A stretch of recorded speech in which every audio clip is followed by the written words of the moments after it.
get going here. So 11 Haverhill Road in Chester, New Hampshire. This is one that we just recently finished. You guys can see that screen, right? Yes. Okay, cool. See if I can blow this up. So we just finished this one. We just sold it on Friday. This was a deal. There you go. Here we go. I'm going to just go right here. How did we find this property? All right. So my biggest thing that I always talk about is how important it is to build relationships in this business. It's paramount that we're continually building relationships inside this business, right? So we're in sub 2. Pace obviously talks about this all the time. He's pretty much built a lot of his business through networks. That's why sub 2 is so great, because we all have this community of people that we can work with, right? So my deal with sub 2 myself that I've been in here, I joined sub 2 about 2 years ago in November, like the end of November after Thanksgiving will be like my 2-year anniversary. I was at the mastermind that Memorial Day weekend, which was May. It was right when Pace had just moved in. Him and Laura had just moved into their new home there. And then from there, I just kind of, I just been kind of inside sub 2, but I haven't really been overly active in there. And quite frankly, it's kind of my bad that I haven't been. Business just got so busy. It's been tough to really be in there and be interactive with everybody. But I'm really trying to be better about, providing value inside the space, trying to help as many people as I can, really build my own network inside of there as well, and just be more open with everybody as much as I can. So that's really where I'm at with that. Building relationships, always important. We must be acting out of integrity from a place of service all the time. This deal itself came to us from a prior relationship that we had. We had actually done a few other projects together already. So this deal actually came from a prior mentor of mine that I met in 2008. I actually took one of his classes that was local in New England. People that are from New England might know him. His name is Nick Olerud. I don't know if you guys know him or not, but I became really good friends with him over time and everything. And then we kind of grew apart, and then we kind of got back together a few years ago. So we've done quite a bit of business together, a few projects together. He had the acquisition team in place that landed the deal. The family had lived there for over 50 years, and the home had become too much for them to handle, right? So they had planned on listing it on the MLS for $375,000, but they didn't want to do any improvements to clean out the home. Their team actually just happened to be cold calling high equity people. They had pulled a list of high equity people that they had been working for some time. They ended up getting the homeowner on the phone, and they ended up doing a deal. So we ended up buying it. Here's the numbers right here. So we ended up getting it under contract for $340,000, $467,000 on March 21st, 2022. Okay. The final rehab budget cost this, which was $96,760.95. The carrying cost on it, mortgage, insurance, utilities, taxes, etc., was $47,253.38. Total hold and rehab costs altogether is a $128.14.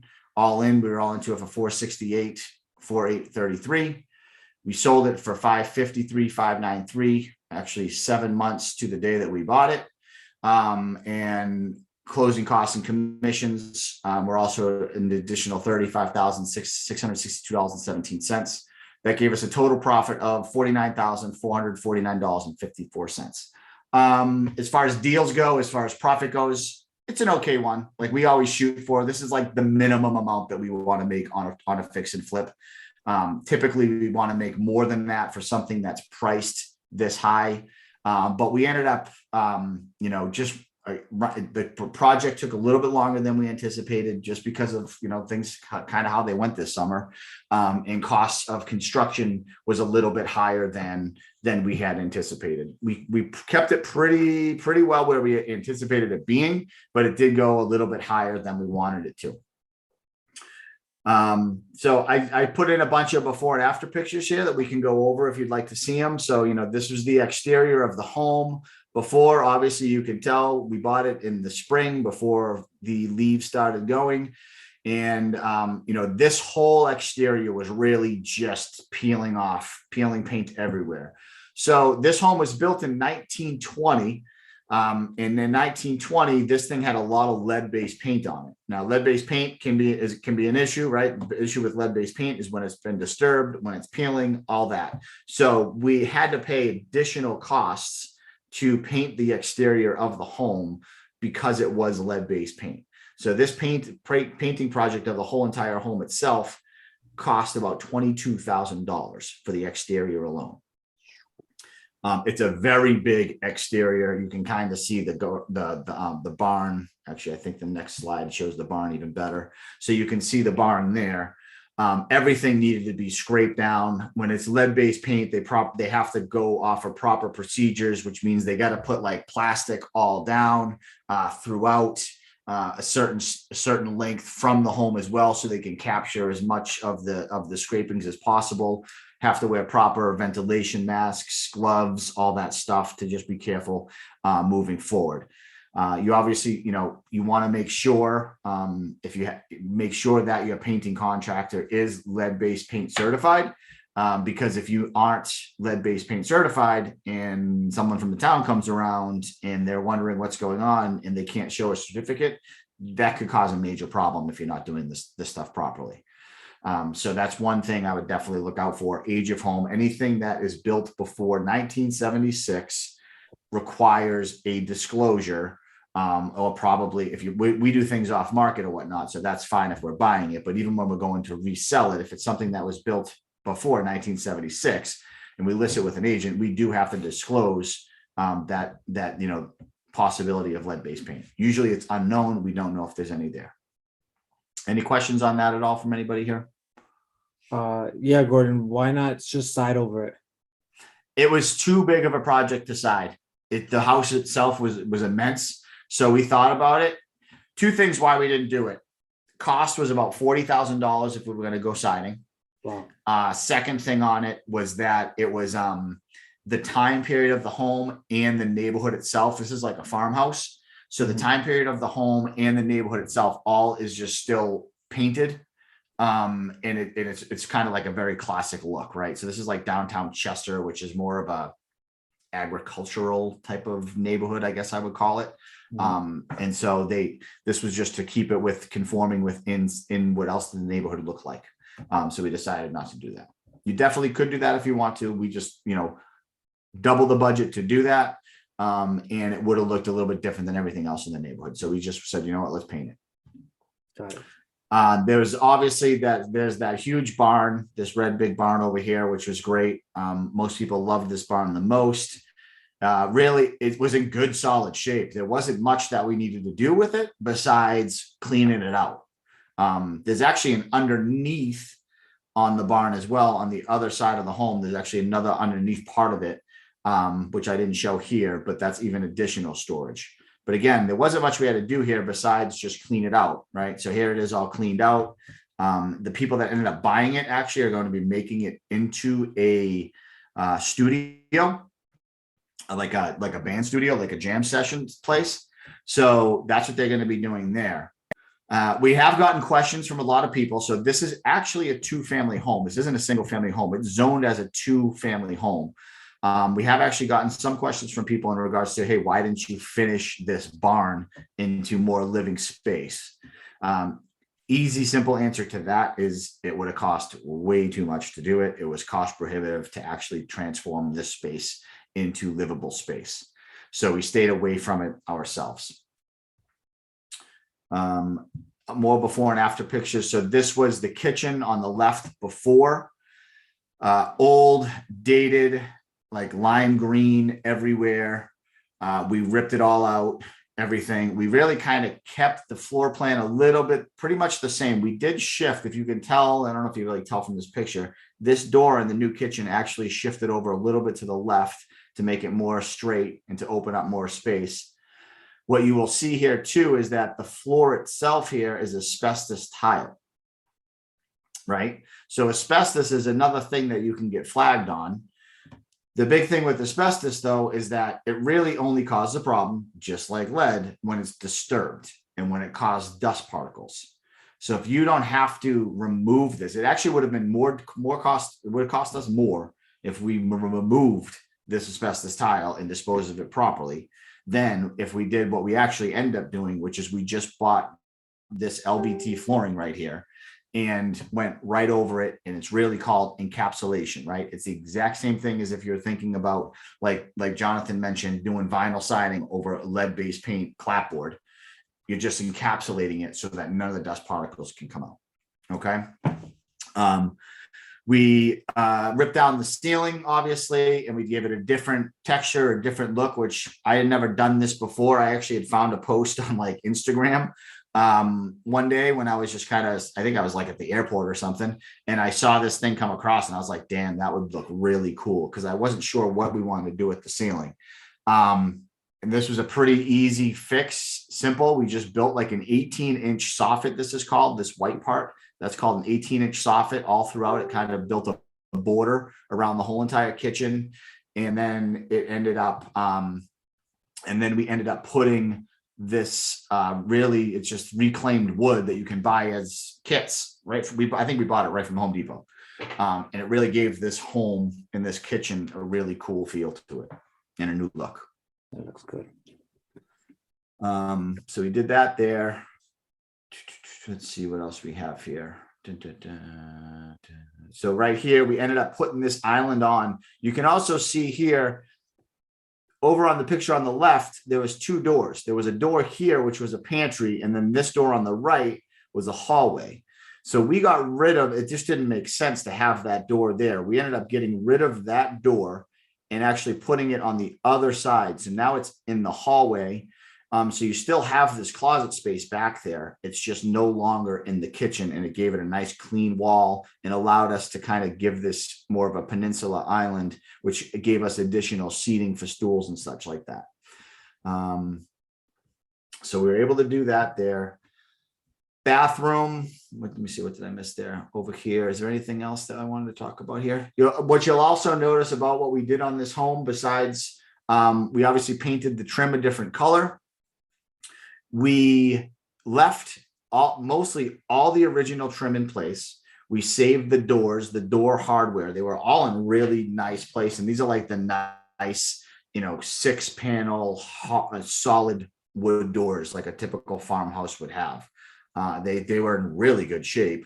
So we just said, you know what, why don't we just save these? We had to sand down a couple spots, restain a few to give it a fresh, clean look. But all in all, they were in great shape. So we were able to save that.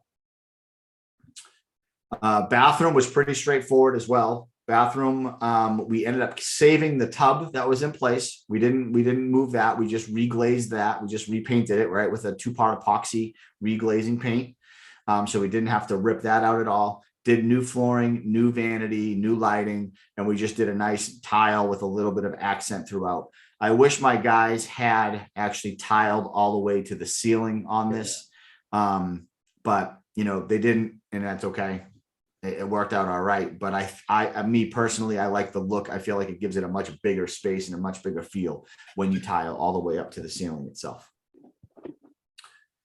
That's before and after that. This is the living room area before and after.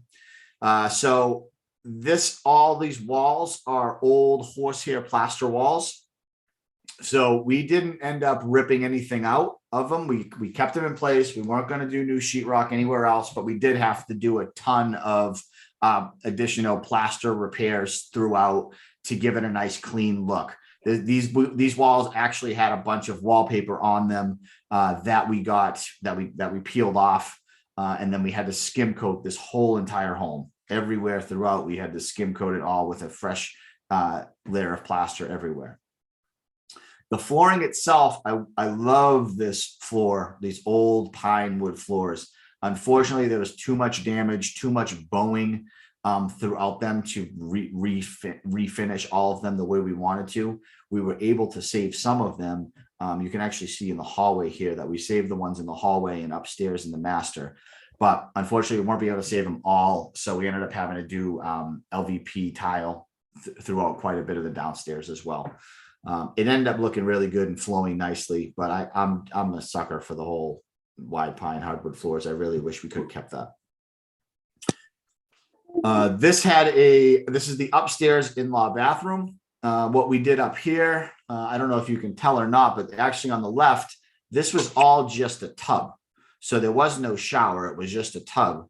And so what we ended up doing was we ended up buying one of the kits. So this is a claw tub that is just like a big old heavy claw tub that was encased with this wood. So we left that wood there. We just refinished it, made it nice and clean. And my plumber came in and installed like this old style shower curtain with the nozzle up top here. And it came out really nice, fit perfect with what the time period of the home is. And now besides just having a tub, they also have a shower in there as well. This was the living room upstairs. Same thing really that we did downstairs, nothing special. The great thing was with the flooring that was already installed up there, we were able to save. We didn't have to worry about it. One thing that we did do this is on the upstairs level because of the time period of the home. You'll see on the left-hand side here, you'll see a pull chain. See how that's a pull chain in the middle of that? That's a telltale sign that this is actually just single wire, and it does not have a ground. Could have been old knob and tube, old cloth wire, whatever it would be. Some insurance companies, most have a problem with this, right? Because it's like knob and tube wiring, single cloth wiring. People are afraid that it's going to cause a fire because it doesn't have a ground. None of that. So what we ended up doing where we did find that was we strategically took them out. Most of the work had already been done. We took it out and actually put a surface mounted light in here that actually you can kind of see the little conduit that it runs to, and that ran to right down kind of this part of the room when you went in, just a regular switch. So it was much more functional. So instead of just walking into the room now having to do a pull chain, you were able to just flip a switch and it was done. You could definitely snake this through if you wanted to. Just it being horsehair plaster, it's going to be much harder to do that. So when we only have to do it in a couple spaces, we actually just do a surface mounted one, and it actually looks really cool. And came out with a nice little finish on it. This is the master bedroom upstairs. Again, we were able to save these pine floors up there. They came out great when we refinished it. So no problems on that at all. Obviously, more of this plaster that we had to skim coat throughout. You'll see these vents throughout the home as well. So this actually has two sources of heat. So on the left, over here, you'll see that there's forced hot water for heat, and then you see these vents as well. So this actually has two different ways to heat the home. Down in the basement, there's actually a huge wood burning furnace that goes throughout the whole entire house. So you could actually stoke that thing with wood, get it going, and that whole entire place roasted. It got really hot whenever you wanted to do that. And that was way that you could obviously conserve energy, oil, fuel costs by doing that instead of having to always run the forced hot water, which is a good thing, being that this home was so big. And obviously the cost of fuel itself right now is huge. So it was actually a very good selling feature that we were able to offer to people. Upstairs, there was a third floor walk-up, which was another added feature, which was great. This was just really an extra bedroom slash family room slash, whatever it would be, office that you could use. All we did in here was we just cleaned it out. We put some new carpet down, painted it, did a new railing system. You could see the old railing system was just like some old crappy 2x4s. We kind of did a nice modernization of it. Really can't tell with this picture, but it, wrought iron black with some wood oak railings and banister, came out really great. This is a couple of different finished pictures that we had as well of the entrance going upstairs. Another show of the hardwood floors. This was the in-law as well upstairs. You can see that bathroom that we had showed you before. There's that kitchen there. It has this old coal burning fuel source. No longer works, completely useless. This chimney does not do anything. But we left that there just because it looked really cool when you walked in there and you could see a picture of it. Again, just time period stuff. People loved it. Anybody have any questions about what we did, why we did things, anything like that before I get into numbers, things like that? Gordon, yeah, I noticed on a couple different rooms, you save the floor or you put LVP. Was it ever like a huge issue that you had like different flooring throughout different rooms, or you were fine with it because you figured it would flow anyway? So, I mean, the way that it worked, it bothered me that we had to do it because I really didn't want to. I really wanted to have this wide pine floor throughout. But the way that it ended up flowing was actually okay because of the way. So like the upstairs, if you like, this is the upstairs room. It actually ended up flowing fine because when this upstairs master room is, that hallway itself, we were able to do hardwood floors throughout. It kind of rolled right into this room. And then there was another room that was over there. And we just, that was a bedroom. So we just transitioned that one into a carpet. So that worked out okay. And then like downstairs here in the living room where we had this, we just had to put a little transition piece here, right? And then this flowed over into another room, which then flowed into the kitchen, right? So it gave it that, and that was that room. And then right through here, it flowed into the kitchen. So it all kind of worked out the way, it wasn't perfect the way we wanted it to, but it ended up showing pretty nice when it was all said and done. Cool. You know, sometimes we can't always do like this other flooring that's upstairs. This is a completely separate part of the house. It's the in-law. It has this type of flooring all throughout it, and it was in good shape. So we didn't even worry about it at all. Okay. Does that make sense? Yeah, absolutely. So it's almost like it's not detached, but it's like its own little section of the house that has that flooring. Absolutely. Absolutely. So where did we get the money for this? So I had mentioned in the post, like this is zero money out of our own pocket, right? So like we've done a ton of deals, right? So when I first started flipping properties again, so just so you have a little bit backstory on me and what my story is, I first started investing in real estate in 2002. Okay. I didn't do I shouldn't even say I started investing in 2002. I started getting educated on investing in real estate in 2002. I didn't really pull the trigger until 2008. Unfortunately, it was really bad timing because in 2008, 2009, the market tanked. I happened to be holding 4 fix and flips at that time. Didn't work out the way that we wanted it to. I ended up going through foreclosure myself, lost my own home, had to file bankruptcy and really start everything all over again. Very ominous of kind of what's going on in the market right now and what I'm seeing happening like with that's going through. So just be careful of what you're doing right now, but you'll be fine as long as you do the proper steps. But so I kind of got out of it. And then I got back into it again in 2017. I got back into this. When I got back into it, I had like literally a 430 credit score. I had like over $100,000 in debt. I was in a really bad financial space. Okay. So I ended up having to I want to get into real estate though. This was my passion. I do have a construction background, a project management background. So I was like, what can I do? How can I get in this? So I just was like, you know what I'm going to do? I'm going to find the project. I'm going to run the project. So I'm going to find it. I'm going to talk to sellers, direct the seller. I'm going to find a deal. I'm going to run the project. I'm just going to have someone else bring in the money. Right. And that's kind of how I started up again. I just started going to sellers. I did Google PPC leads. At that time, they were a heck of a lot cheaper in 2017 than they are today. Got some really, still my favorite lead source though. Got some good traction on that. Bought a home got a condo for $60,000. Put $40,000 into it as a rehab, turned around and sold it for 170. Right. I had found a private lender who was a friend of a friend, lent the money to do the whole entire project. So I didn't even have to qualify for with a hard money lender, none of that stuff. They brought all the cash. They brought the cash to close. They brought the cash to rehab for the rehab funds.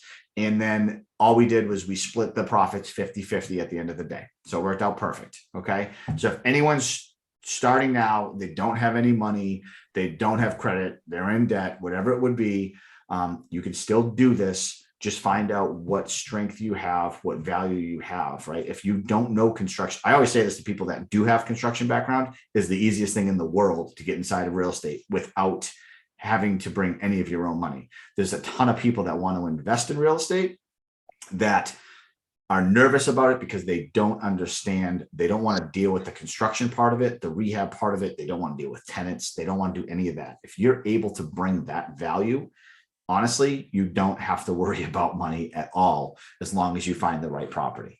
And then if you don't even have that background, then you have to become a direct to seller ninja or a direct to agent ninja, or just build relationships with whoever, build relationships with wholesalers, find good deals, and then bring people into the project.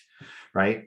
So that's how I had started again when I got back into it. I still do deals all the time. It's like I've been doing creative finance for a long time. It's just a different way, where it would be like, all we do is this. So we did a hard money loan of 95%. They did 95% of the loan of the purchase price, and then they provided 100% of the rehab. We ended up borrowing a total of $430,598, which included the construction holdback.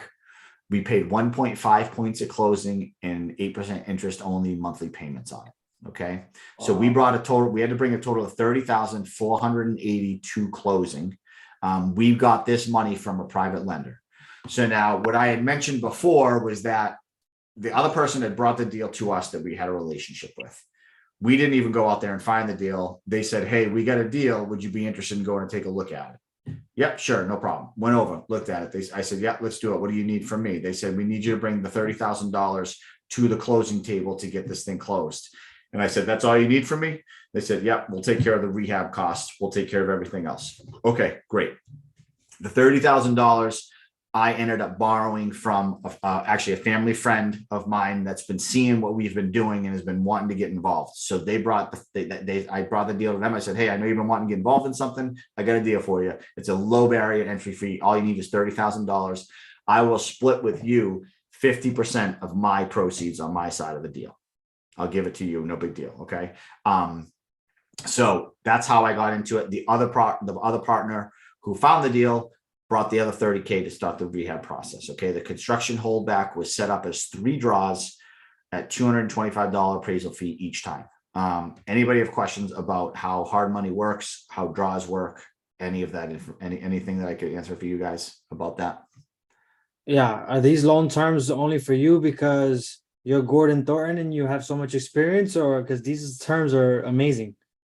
Yes, that would be because I'm Gordon Thornton and I'm amazing. No, so yes, I mean, honestly, yes, it would be, right? So when I first started getting these loans, so the more deals you have, the better access you're going to have. When you start proving to people that you can actually turn around and get them up and perform and get them their money back, then yes, they're going to give you these terms, right? So we've done over 100 fix and flip projects in the last 2.5 years, right? So we have a very big track record. We've never, we haven't been foreclosed on any of those.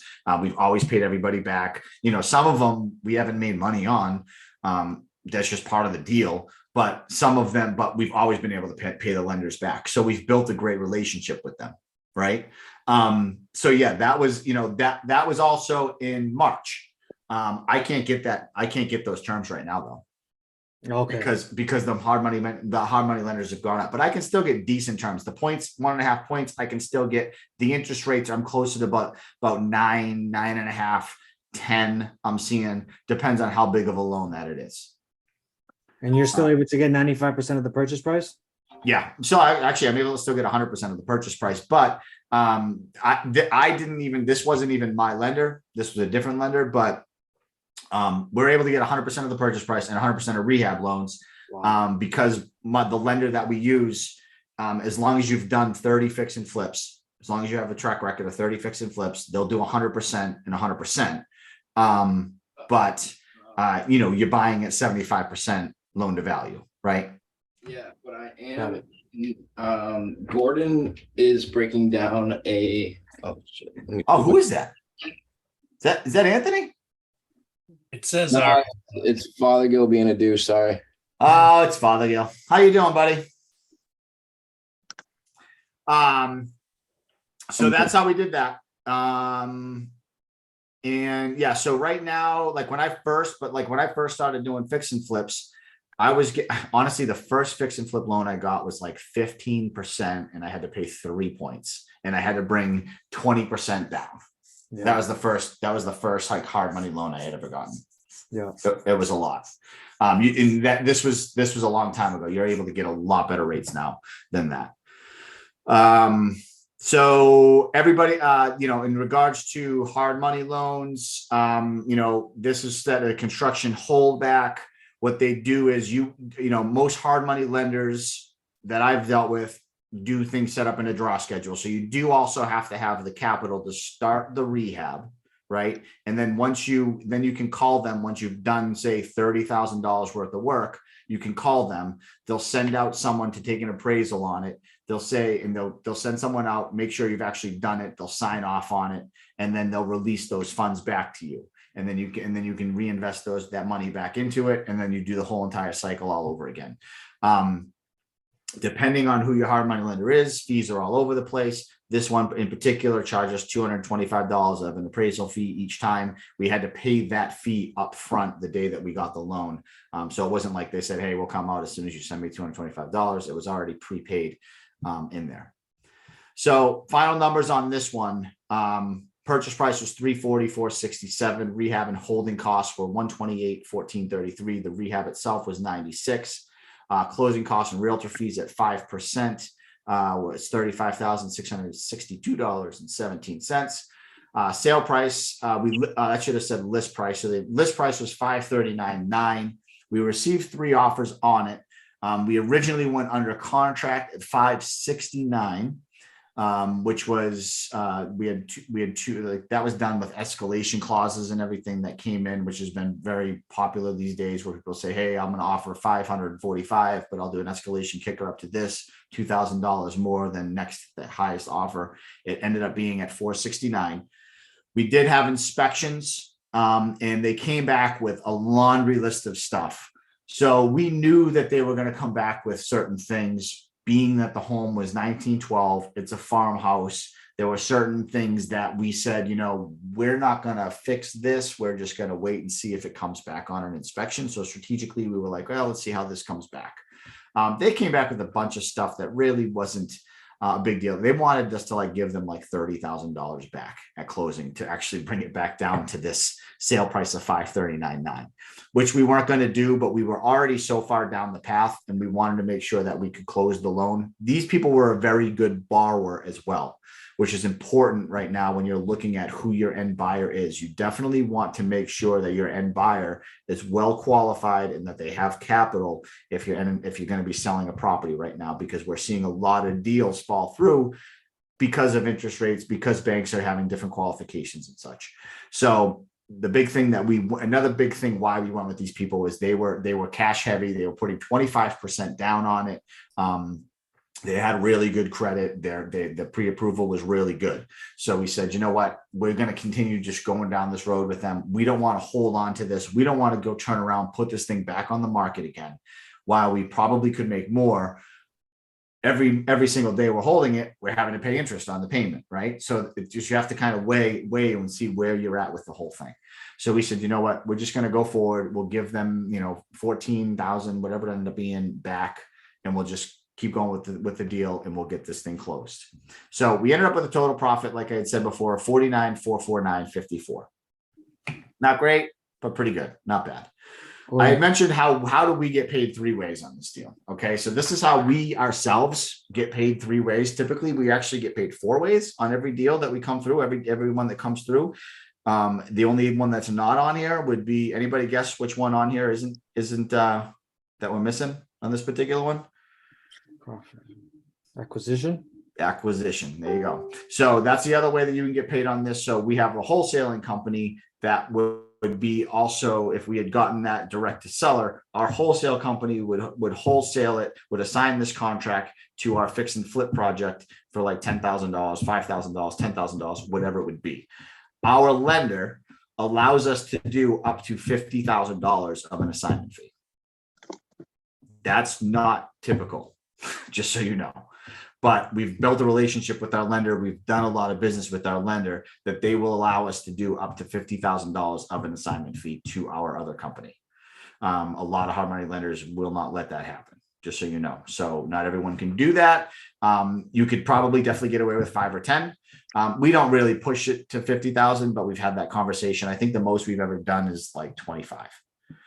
But this is the other way that we got paid, right? So we do have a construction company, right? So we have construction management. We charge a 15% fee of the budget, which came out to being $12,000, $684,000 in profit. I am also a licensed real estate agent. Okay. We charge 3%. So my take home after my broker gets their piece, I get $9,956 written out to me personally, not to my business, because me personally is a licensed agent, not my business. That's a whole nother thing of people that get confused of whether or not I can wholesale because I'm a licensed agent, all that stuff. Your LLC is not a licensed agent in your state. Me, Gordon Thornton, is a licensed agent, not my LLC. There's no problem with me operating in that way. Don't let anybody tell you different because it's not true. I vetted it out. The only thing you do have to worry about is to make sure your broker on record is aware of what you're doing and will allow you to do this. That's the biggest thing. So vet out your broker. A lot of the big box brokers don't allow you to do it, just so you know. And then profit from proceeds, I personally get 25%, right? So total profit to us is $35,003.20. Again, we're zero into this. We didn't bring any money to the table to do this deal at all. We didn't even find the deal. We just stayed in the deal, and we brought the value of construction management, and we can also sell our own properties. We brought in our private lender that brought the deal, the private lender that brought the 30K, they're getting a check back in 7 months for $42,362, right? Pretty sweet deal for my cousin-in-law, I guess you would call him. He's getting $12,000 back from his 30K in 7 months, right? So that's like a 50% return back on his money. Returns are also actually based off of 12 months, not just 7 months. So it's actually higher than 50% if you actually do the calculation and try and figure it out. I actually just did it before you were talking. It's like 68% return on his money. 68% return. Thank you. So partner that brought the deal got a proceeds check for $24,724.76. Now this partner right here might have had the sweetest deal out of it all because they never once stepped foot in the property. They just brought the deal to me. They knew I could take care of it.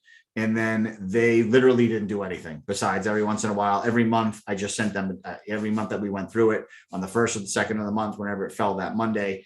I would just send them an update with some pictures, go over the budget, show them where we're at. That was it. That's all they cared about. They also were the ones that brought this particular hard money lender to the table. So they took care of payments, monthly payments, utility bills, all that stuff. They tracked all expenses on their end for that. I tracked all the rehab budget on my end, obviously within communication with them. So they knew where we were at. And they made $24,000 really for not doing much of anything at all. That's it. I made it. Whew, lots of talking. Questions at all? Questions. Please, also, anybody here, please follow me on Instagram, for crying out loud.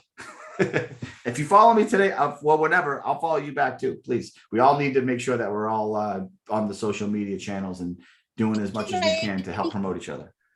Hey, Gordon, not really a question, but something I just wanted to point out. Hey, Gordon.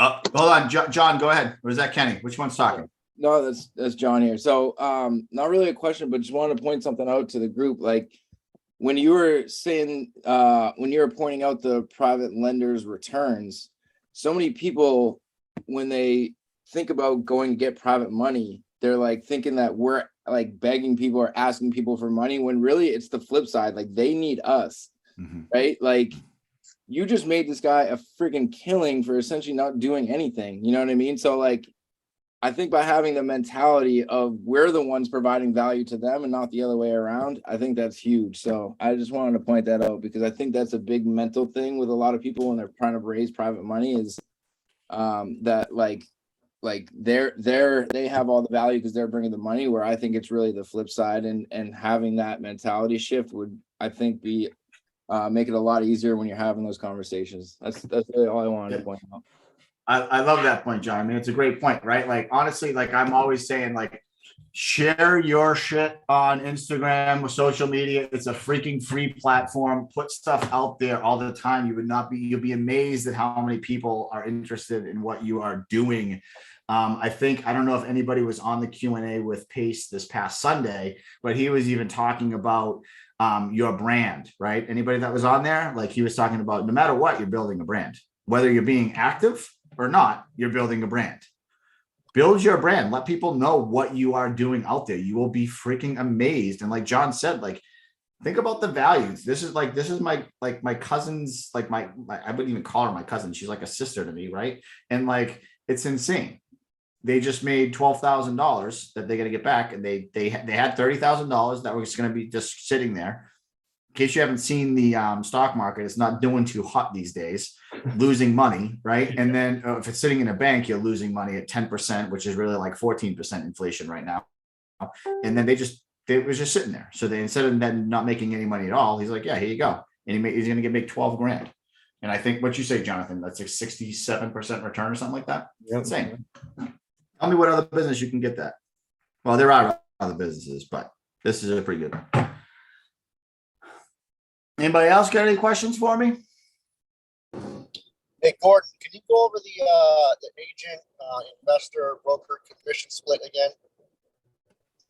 So my commission split, I'm on a 60-40 split myself, which is not good, right? If you talk to other people, right? But the reason why, what's that? That's what I was on. I switched agencies recently. Yeah, so I'm on a team. So one of my partners is in the New England area for a different fix and flip company that I have out there.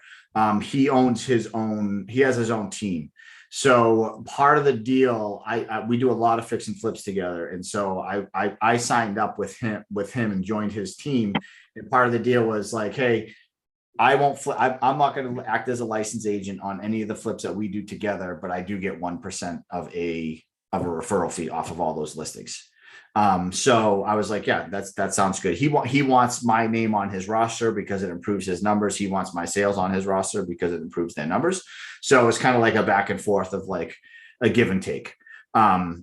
So, I paid, he got 40%. So he got like a check for like $6 grand for doing nothing. I mean, hell, he might've had the best deal out of anything. He wasn't even part of this deal. So I'm going to actually be joining, I'm getting licensed now down in South Carolina.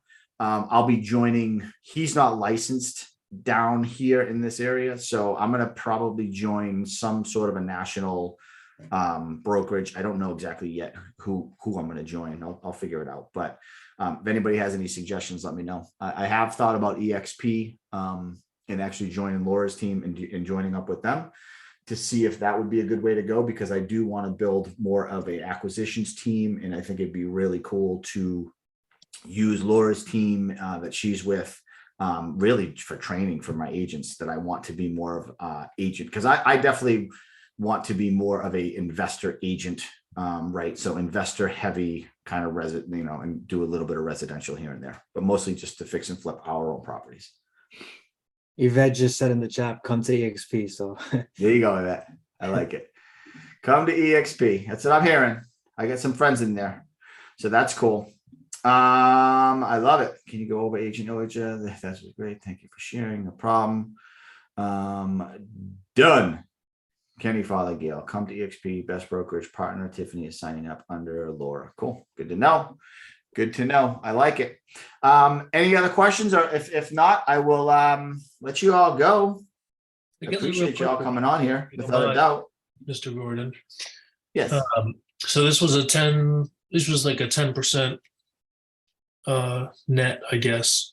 And you said that's kind of like the lowest that you guys go. What are you typically shooting for?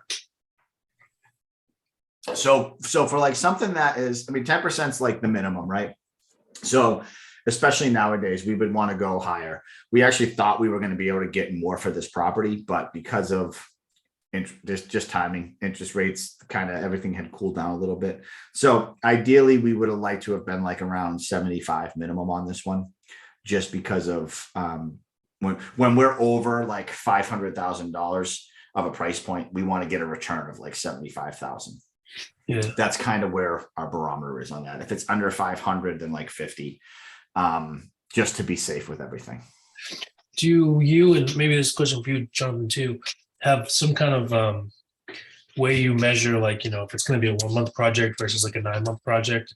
You're obviously not going to want 10% on a 1 month project is not a big deal. It's great. You can do a bunch of them, but if it's going to take you all year, you're not going to want to walk with 50 grand, Yeah, exactly. I mean, it's all just a numbers game, right? So if we know it's going to be 10 months, we have to carry 10 months extra of holding costs. Yeah, I personally am not taking on any projects right now that we're going to have to hold on for 10 months. I just don't trust it. Right. So we're not, and I don't know when you joined or whatnot, but like, we're not even buying single family flips anymore at this point in time. We are still doing flips, but we're only doing multifamily flips. That way, if anything does happen, we know that we can fall back on either just renting it out and cash flowing it that way to just get through the hard times. Right. So we've done a ton of fix and flips of multifamilies in the last 2 years alone, just by buying from portfolios. Right. So property managers are a great person to build relationships with, as well as our hard money lenders are actually bringing us a lot of deals. So I don't know when you guys joined, but Jonathan had asked me if I'm still doing business in New England, and we're still doing a lot of work in New England. And we just bought 12 units, 12 buildings, 45 units total up in Maine, right? That deal was brought to us from our hard money lender because the people that were going to buy it couldn't perform and they fell apart at the last minute. We ended up buying that deal at 30 cents on the dollar. awesome. Right. So that ended up working really well. When we first started doing fix and flips and multis, we ended up buying property right from our property management company who knew that a guy was looking to sell because I think he was like in his 80s and he was out of it, and nobody in his family wanted to own the business anymore. So they ended up selling it to us. And so we just kind of snowballed and ran that whole entire thing. Cool. Yeah. Cool. Thank you. Yeah. That must have been Anthony. It sounded like Anthony. Yep. Cool. Gordon, you mentioned that the inspector, had a laundry list of things. I know that obviously inspectors will pick apart the smallest details. But what were some of the things that were like, okay, let's actually take this into consideration that we either need to fix or take some price, take price off of the contract price because it is legit. Yeah. So, I mean, the big thing. So when it comes to inspectors and such, that their job is to find imperfections. Right. So in the couple things that came up would have been, so in this barn, the barn itself. Right. So this is where it was like, they wanted us to literally pour a brand new foundation on the barn because I didn't show it in this picture, but there's an underneath part of this barn as well, where literally you can drive a car underneath. And there was a crack. There was a crack kind of running through diagonal in the foundation below. Now that crack had already been there before, and the people that before us actually had installed a whole I-beam, right? So a metal I-beam across the whole entire bottom to support this structure to alleviate and to take care of that problem. So we had already looked into it ourselves before we bought it, and really what we should have done was we should have stuccoed it so it didn't show. We should have stuccoed the back wall, but we didn't. And, we didn't even think about it because the problem had been alleviated. We had actually had someone come in and look at it before we bought it. So that came up. And so they wanted us like pour a foundation for like $26,000 or something, whatever the ridiculous number was. And I said, because they said they wanted to make us into living space. And I said, well, this really isn't living space. And it was never intended to be living space. So if you really want to do that, you can do that yourself. But here's the plan that we got from our engineer saying how this has already been taken care of. So that was that one thing. The septic itself needed a new baffle installed. That was one thing. They wanted to, I mentioned the wood burning furnace in the basement. There was some corrosion because it was older. So there was some rusting. They wanted to replace that and or have us install a mini split upstairs in the in-law. Really just this laundry list of things that kind of came up. Nothing that was honestly major. It was more of wants that they wanted. Yeah. I'm trying to think of what else there was. Sounds like they were just like, okay, we're gonna ask and see if we get it, type of thing. Yeah, and this is the thing with it. We're in a time where buyers are able to demand these things, right? So if we had sold this thing in March or June of this year, that would have never came up. Yep. Right. They would have just bought it and moved forward. They were just in a good spot where they were able to do that. And we were okay with it. It is what it was. We just wanted to move forward. We wanted to sell it, being that this is in New England, right? It's October, almost November, kind of gets cold up there this time of year. We knew that if we didn't move forward with it, we were going to have extra holding costs involved in it with it as well. Plus we were going to have to heat it. Which would just, jack up the price because oil right now is ridiculous. So we just kind of weighed the pros and cons and said, let's just, we'll split the difference on them. We'll give them $14,000 back and we'll move forward. Awesome.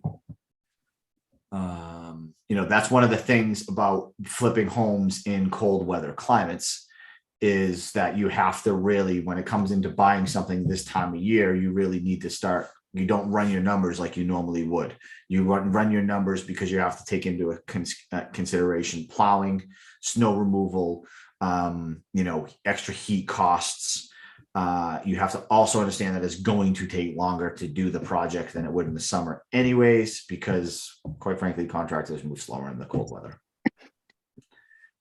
So there's those things that have to come into effect. Also, you have holiday seasons coming up, so you lose time there, right? So you lose time during the week of Thanksgiving. You lose time during Christmas. All these things that you don't think about that end up right. That's 2 weeks right there that you just lost. That's half a month that you just lost. Mm-hmm. Yeah. So those are these things that you just got to kind of think about when you're coming into the what time of year you're looking to buy it. There's also pluses to buying this time of year, because if you do it right, you're also going to be turning around and going to be having something ready for the spring market, the beginning of the spring market. Mm-hmm. And that's usually a good bang for your buck right there as well. Awesome. But just carry more holding costs when you're going into the winter. I don't know if you mentioned this in one of your previous slides. What did you project your rehab budget to be, and what did you guys actually spend? Like, were you right on target with your rehab, or did you go a little bit over? Or? We were $6,760.95 over. Okay, 90,000. Got it. Yeah. Nice. Yep. So that included our fee too, right? So we actually kind of did pretty good on it because that included our fee that we charge of the 15%. Which is right there. That included the $12,684. Nice. So that's there. Right now, especially though, I'm carrying more of a 20% contingency in regards to rehab funds, because it's just it's been a lot. It's been a lot of money this year. Yeah. So cool. All right. I think we're good. I think we ran through everything. Unless anybody's got anything else, we're all set. No, man. Thanks, Gordon. That was great. Gordon, Yeah, thank you so Kenny, much. good seeing you, man. Yeah, man. Good speaking. Seeing you soon. All right, all. Thank you very much. Let me know if you ever need anything. Please reach out to me. You can find me obviously right here inside the Sub2 group, or find me on Instagram, and we will go from there. Thank you all for giving me some of your time today. I appreciate it. All right. Gordon, thank you. Man. Take care, everyone.